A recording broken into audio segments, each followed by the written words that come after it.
Jesus Christ, mate. It's just, man, I just can't get over how this just keeps happening.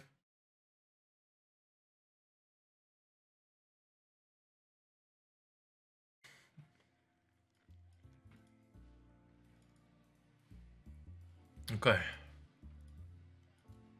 It's so funny, like the wheels that start turning as soon as somebody bets like 1/5 pot. Do I have an ace? Should I bluff? Do I need to turn this into a bluff? It's actually quite nice to not have a king or a queen in my hands. I'm gonna check. I think I might shove river. Aha! We are the lords now.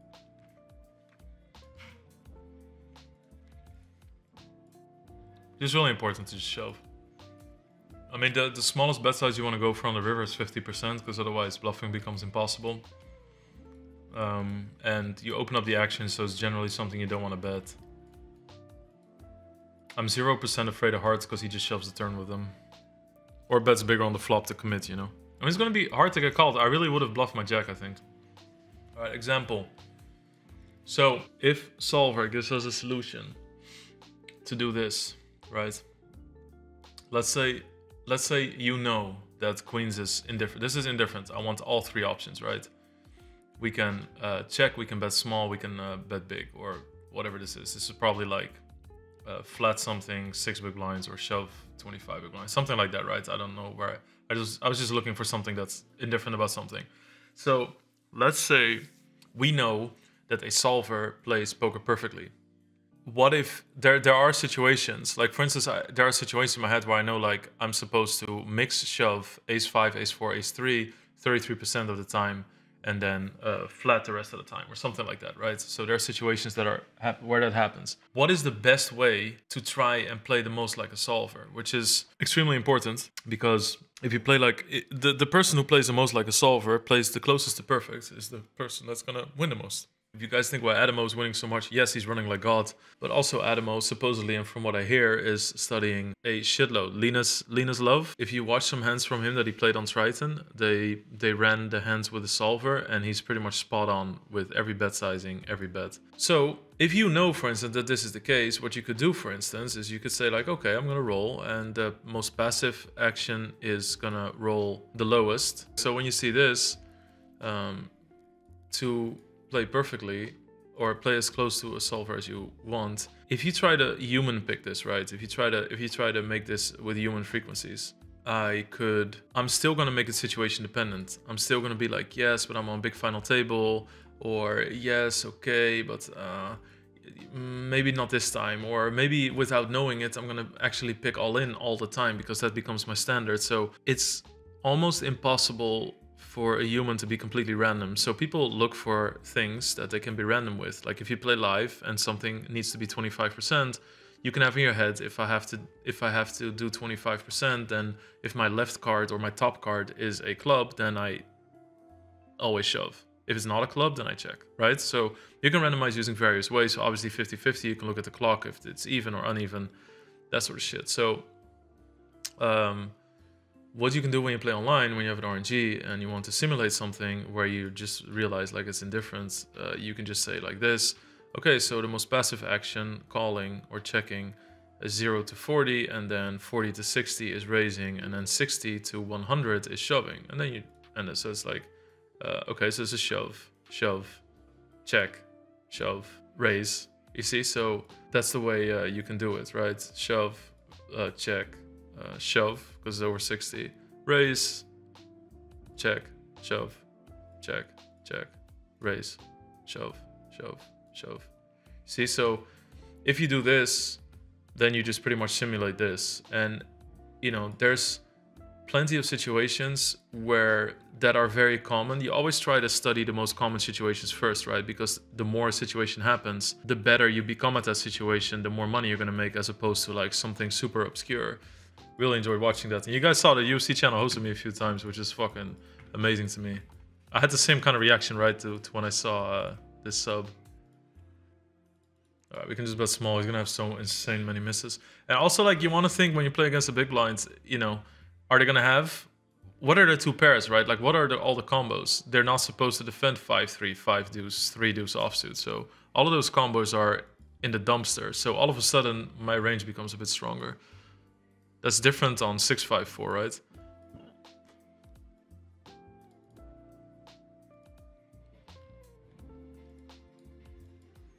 Man, that's cool.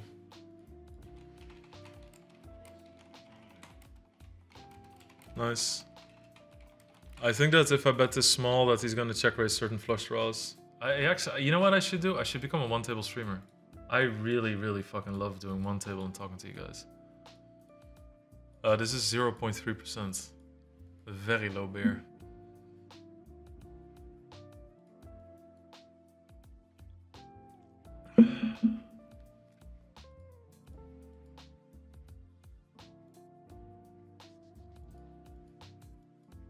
What's up, bitch?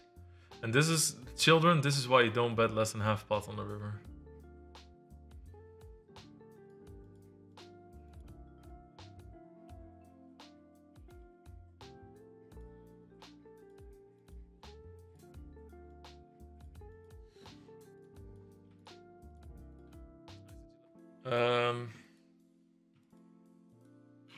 This is overbet, no?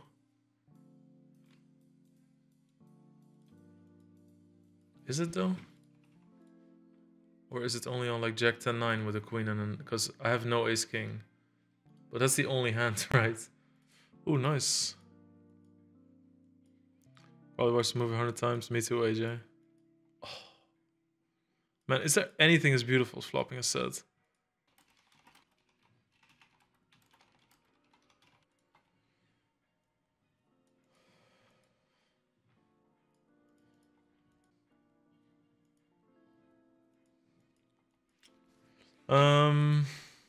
Calls me very light. Oh my god. I think the best thing to do probably is call and then shove rivers or something. So go call. So river would be pot exactly. Man, this is pretty tough. Okay, that's good. I figured pot was a bit much maybe, and it's like leading pot is a bit hard. Also, if I just make it very small on the turn, I mean, like now I feel like I'm almost guaranteed to get called, you know what I mean? I could lose some money against hard draws that want to bluff the river, but fucking gigantic pot.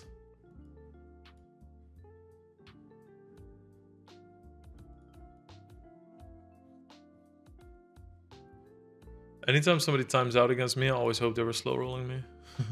Alright, limped kings. I figured this is a big stack that has been, that could be squeezing, 3-betting, whatever. And then we have a 90 big blind, sorry, $90 bounty behind that just lost a few big pots. And even if they both fold and we're playing 20 big blinds deep with kings versus the cutoff, whenever you want to slow play a big pair, one of the most important things you need to realize, or questions that you need to ask yourself is, do I have the chance to get it in against the raiser? I think it's a very safe bet. I think that he's going to jam flush draws over. He's going to jam flush draws over my bet. And once he calls, I think that he's also going to check raise flush draws. So I don't really listen to any poker podcast. I listen to UFC podcasts. So I listen to Chill Sun and You're Welcome. That's what I listen to. My favorite content creator, Point. I think not even in MMA, but it's my favorite content creator.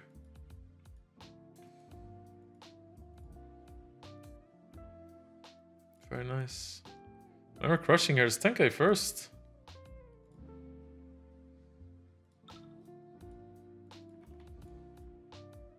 It's a fold.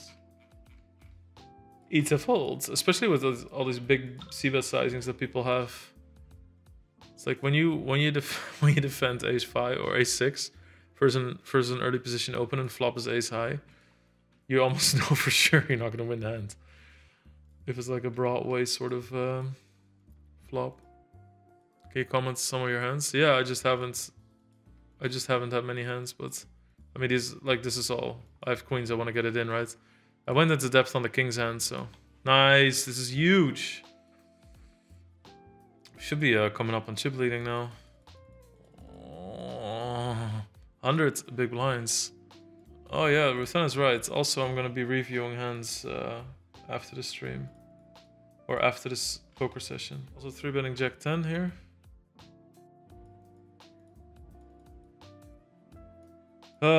He's gonna call with hands like King Queen, some backdoor draws. I'm actually, a club would have been the best to fire because he has a lot of auto folds.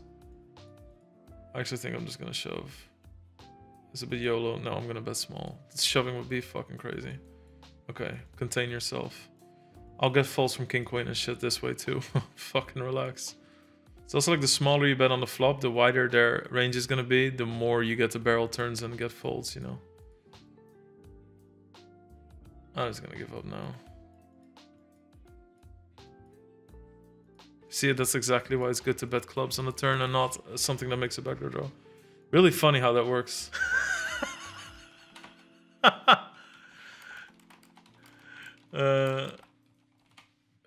Okay, so Mirta was meeting her friend today, right? And then Navi started pulling the hair of the other kids. They're both babies, so Navi's 10 months, the other kid's 1 year.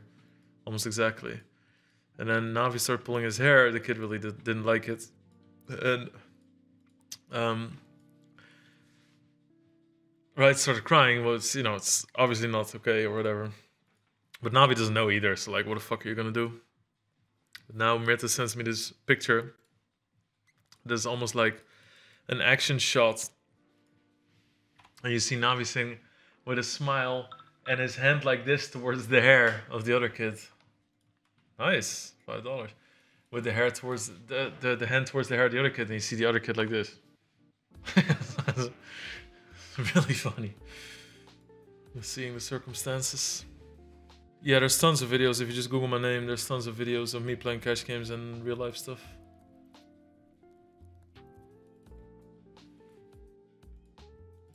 So much easier to plan out bet sizings.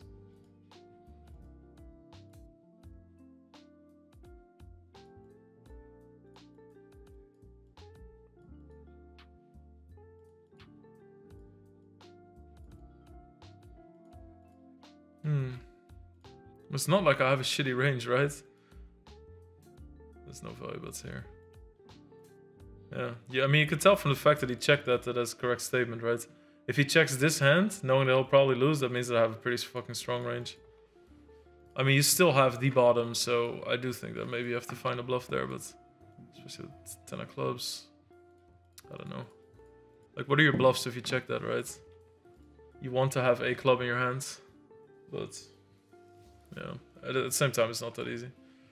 All right, guys, I'm going to give you a super quick explanation of what these charts are. So we can pick one of a huge number of situations. We've got spin and goes, we've got ICM final tables that you can choose from, but we're just going to pick a generic spot, 50 big blinds, 8 max. What do I do if I'm under the gun? You do this. This is the under the gun raise first in strategy. If it folds to you in middle position, what do? You do this. If it folds to you in the low jack, you do this. If the small blind limps, okay, limp first in. If the small blind limps, this is what you do in the big blind. This is your big blind strategy at 50 big blinds. What if under the gun opens and I'm in the big blind? Then you do this. What if the cutoff opens and I'm in the small blind? Then you do this. So this gives you the complete strategy. It's comprehensive. It's all of pre-flop. You don't need anything else. It's only 20 bucks a month. I've paid thousands of dollars for this material before, okay? This is what you need to get better at No Limit Hold'em. Go get it.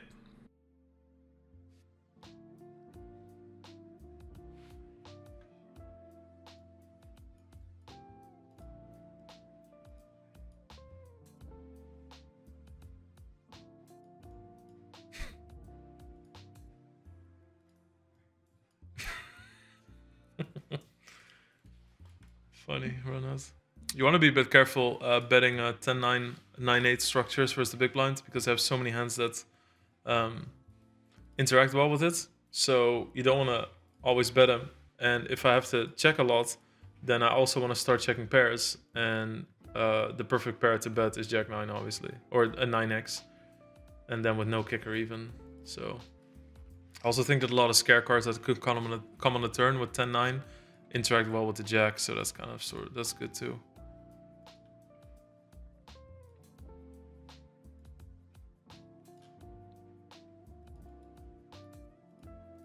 How the fuck did I get down to 13 big blinds? I guess it just happened.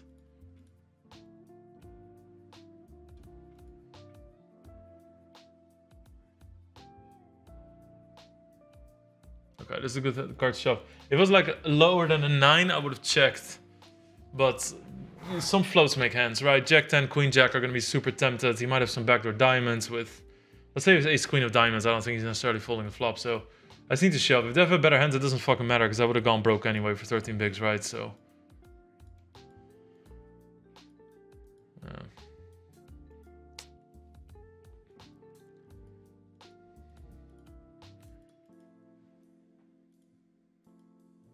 Pretty nice. Like I said though, like if you have 13 big blinds, you're gonna go broke here. So, you know, 30 big blinds is a pure flat here. Hey, Amok, 69 months. Hope you're well. I'm good. I'm good, thank you. How are you doing?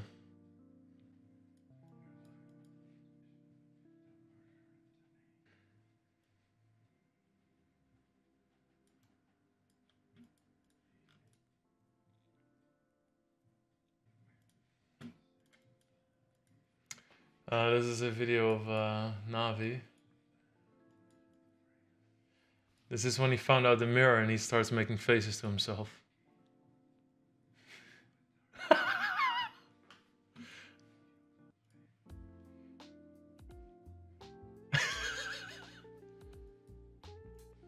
Oh shit, this is big. This is just a shove. No ifs and buts about it.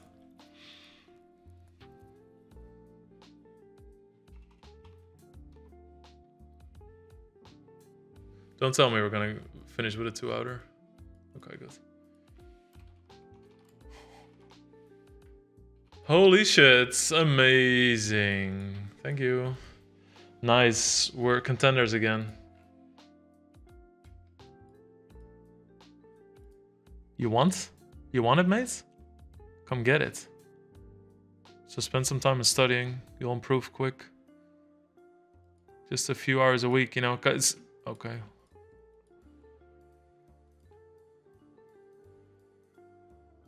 That's amazing. $200, 84 big blinds. Big Daddy fat stacks. I respect Bayern as a club because they've always had very healthy financials. I appreciate that. Croaks gifted us up to Rancy 1, 2, 3. Nice, Croaks. Ace, we're unstoppable now. That's the wrong one, you idiots. Man, I don't think people at PokerStars know how the game works. The fuck is this guy on? Put your stunner shades on. Yo, Lex, I've checked in a couple times this week. These series are always great to see you in action. Okay, easy shove. These are just the hands that have to work out. They need to either have 10s or 9s or ace king or not queens or folds, you know. You're gonna get a ton of folds though. There's 10 big blinds in the middle.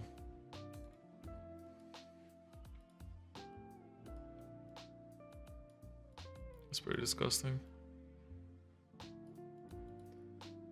Alright, it's back where we used to be at.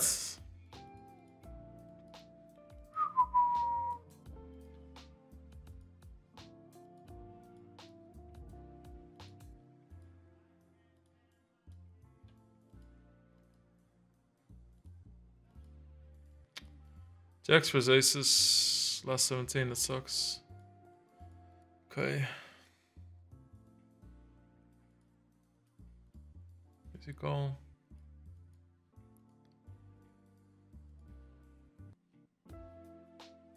Jesus Christ, mate. It's just... Man, I just can't get over how this just keeps happening. I have a fucking queen in my hand, even. Man, it's fucking surreal. You guys are watching me. I'm fucking second in chips. Mate. Just, I don't... Like, just... You know, it's a bit frustrating because it's like... It's just also the way it just always goes, you know? It's like, oh, super safe, right? I mean, this is like better than aces versus kings a few percent. Better than aces versus kings, you're gonna... But then, it's always the safe, dead. Safe, dead. Like, if he flops a straight, it's so different too. Safe, dead. It's just... This like flurry of emotions. This happens every fucking all-in. Crazy, man. Crazy. Alright, let's check some spots. Okay, so let's start with this one. I defend the big blinds. He checks back. Do I overbet? Because I know that, like, let's say the board is Jack 10-9 and you have a queen in your hand. If it goes check-check, you have an overbet. So that's just what I want to check here. All right, so let's see. What are overbets? What is the action so far? Check, check, flop, of course. Range check. Okay, of course we're going to range check. They check back. I told you guys there'd be very little checks, right, on this board for them. 1% check. So this is already instantly bad to check. The turn is the queen of clubs, and now I'm wondering how many overbets do we have. Exciting, exciting. Let's hide strategies less than 3%. Okay, so we have no overbets. 100% range check. Okay, so then this is really important, because let's see if we change this card to a 9. Yeah, see, what is good though, I wonder if this is overbets. No bets. 81% check, huh? What if it's a rando card, like a diamonds, 9 of diamonds? You see, now we're looking at one hand, but we're actually... Okay, we start betting a little bit more.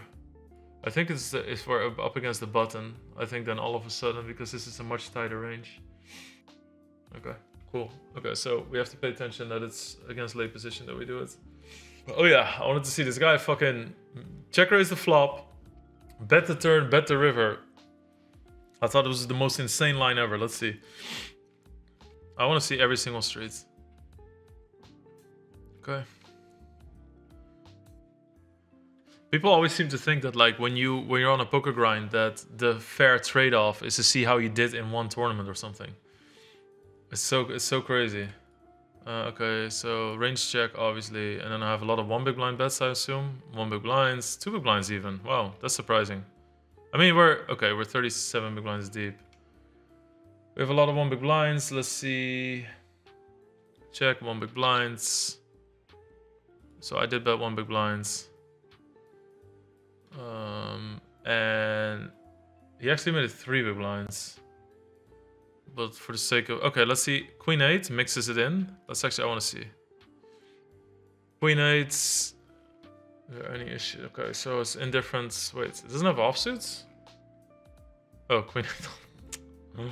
Queen 8 odd actually flats. That's interesting, though. Interesting. Actually, let's check the whole 8x block.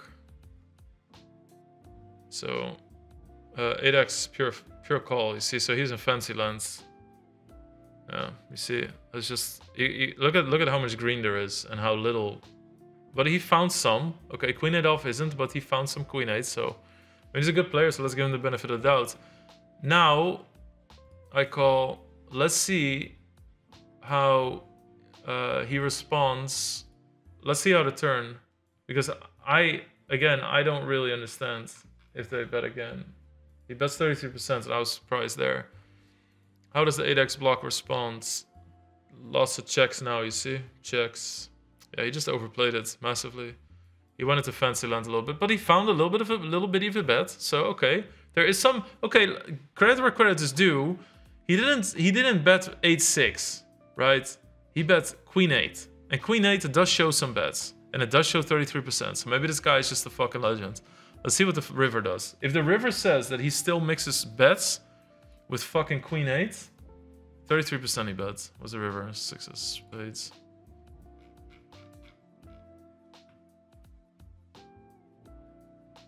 Nobody wants fair in poker. Yeah, but it's also like all the times that you lose a flip at the start of the tournament, it's like the one tournament where you go deep, you just need to win every fucking hand. It's not about what's fair at the end.